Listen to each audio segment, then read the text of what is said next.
welcome to Forthright.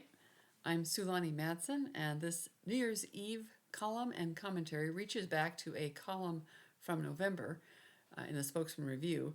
Written after the results of the 2023 municipal elections were known, it provides some advice for the newly sworn-in progressive majority in Spokane City government.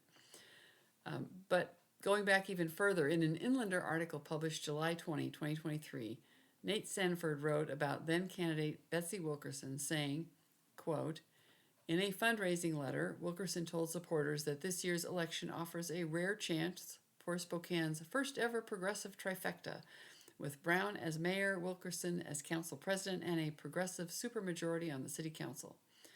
This trifecta," Wilkerson wrote, "would allow progressives to, quote, enact our values and pass our policies in full force," end quote. So also, to remind you of the setting, Proposition 1 had passed quite handily in Spokane, and Proposition 1 was intended to provide protection for children from the kinds of activities that go on around almost all homeless encampments. So, elected council leaning one direction, passed a proposition leaning the other, and it was an interesting situation. So, given that context, published November 16th, 2023 in the Spokesman Review, headlined, "For Innovative Urbanism to Work, Residents Must Be Involved." The first test for the newly consolidated Spokane City government will be respecting Proposition 1 while managing homelessness. It's a good time for the community assembly and neighborhood councils to step up and exercise their power in the conversation. Voters were overwhelmingly in favor of Prop 1 to direct homeless encampments away from children's safe spaces. The newly elected mayor, council president, and council members were all against it. Now, who will have a voice in difficult decisions about enforcement of Prop 1, shelter locations, city-sanctioned encampments, and similar touchy subjects? Issues surrounding siting of affordable housing and housing for homeless populations was discussed last week, that would be early November, at the first Innovative Urbanism Symposium hosted by the Spokane chapter of the American Institute of Architects and the University District Development Association. Keynote speaker Sergio Palaroni, director of the Center for Public Interest Design at Portland State University, emphasized the importance of neighborhood input in successfully siting housing. One Oregon plan used a model called the POD Initiative to create villages of tiny homes as a form of transitional housing for people seeking to leave homelessness. Pods had to fit into a parking space and be portable. The structures were, and still are, being built without plumbing and don't have to meet residential building codes. A kitchen and day area, a communal bathhouse, are provided in separate structures. The villages are not a long-term solution to homelessness. They are laid out like Camp Hope, but with utility sheds instead of tents and derelict RVs. The intent is to provide stabilization as a step to permanent housing. They sound cuter when you call them tiny home villages, and they are legitimately homes. For someone who hasn't been able to close and lock a door in a space that is all theirs, it can be amazing. They are also unwelcome in many neighborhoods. In Portland, Palaroni said the mayor wanted to start the program without community input. Palaroni and his design team pushed to include the neighborhoods so as not to get off on the wrong foot. The importance of working meaningfully with neighborhoods on homelessness and housing development was a common theme throughout the day. One of the strengths of the City of Spokane's government structure is the incorporation of neighborhood councils as, quote, an effective way for citizens to impact government decisions, end quote. That's according to the handout provided to representatives of almost all of Spokane's 29 neighborhoods at the first ever Spokane Neighborhood Summit on November 4th.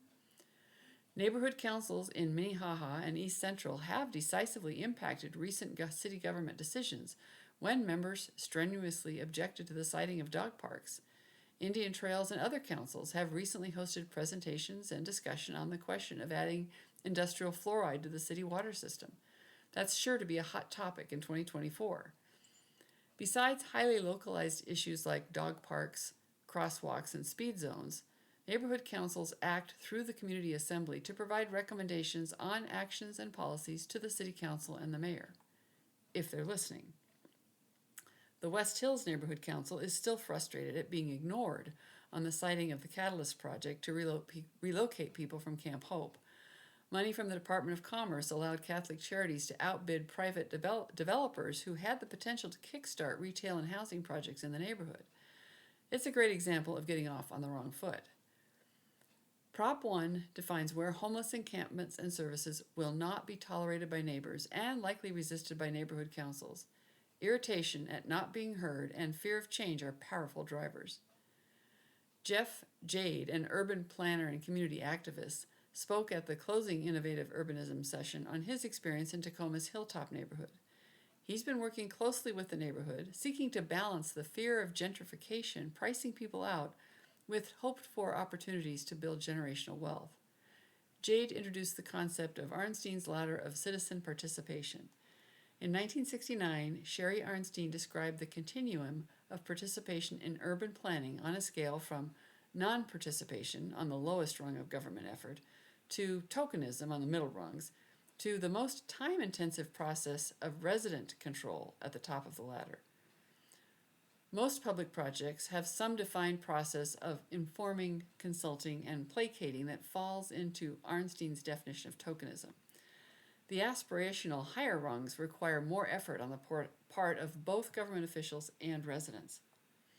Will the City of Spokane's new leadership make the effort and reach out to find welcoming neighborhoods within Prop 1 limits? Will neighbors show up at neighborhood council meetings for more than just one-and-done rants, ready to buckle in to work for their community? Congratulations to the newly elected Mayor Lisa Brown and Council President Betsy Wilkerson. You have your trifecta at Spokane City Hall. How will you exercise it?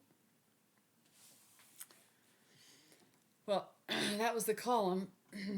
Neighborhood councils now have the opportunity and an obligation to provide the balance that our system of government depends upon.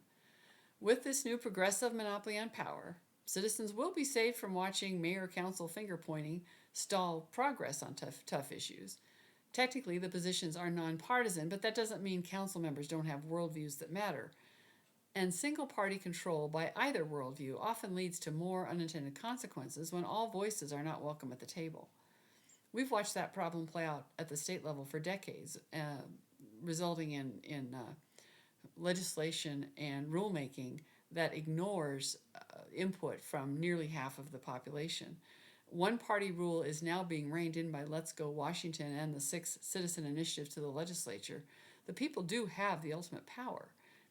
In Spokane, the Community Assembly will now have an opportunity to provide necessary input and balance to a left-leaning municipal power structure. It will require consistent, persistent citizen participation. If it's just the same small group showing up and talking without taking action, the opportunity will be lost. And there will be attempts, I am sure. We're already hearing rumors about locations being sought for so-called safe parking, where people are allowed to park in their cars or RVs basically overnight and basically train them into campgrounds, possibly with provision of porta potties and some other kinds of backup, which starts to make everybody think about Camp Hope. And there's been some places on the west side that have had some really serious problems with this sort of thing starting. Those conversations are going to happen. There's going to be suggestions of setting up tiny home villages. Is it going to be pushed by the mayor, like was started to happen in Portland? Will there be somebody who's going to push back and say, you've got to start on the right foot and make sure that the community is on board?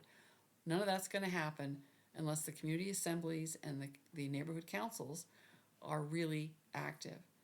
Meanwhile, the progressive trifecta at City Hall makes my job as the local conservative columnist clear. Hold the mayor, council president, and council accountable to follow their pledges to work collaboratively and listen to all of the people. In 2024, not only will I be doing that, but I'll be looking at ways to resurrect the old Spokane Talks Meet the Candidates series. I've really enjoyed getting to visit with candidates across the political spectrum. Really, everybody that I met and talked to, even the most unlikely of candidates, they all meant well. They all wanted good for their community, and that was actually a pretty hopeful thing to listen to. It will take some production help to back me up to handle scheduling and promotion. I can't do the whole thing myself, but still working on how that could work out. Let me know if you're interested in helping make it so. And please do subscribe at Substack for notifications of new content with or without a pledge. And thanks for listening.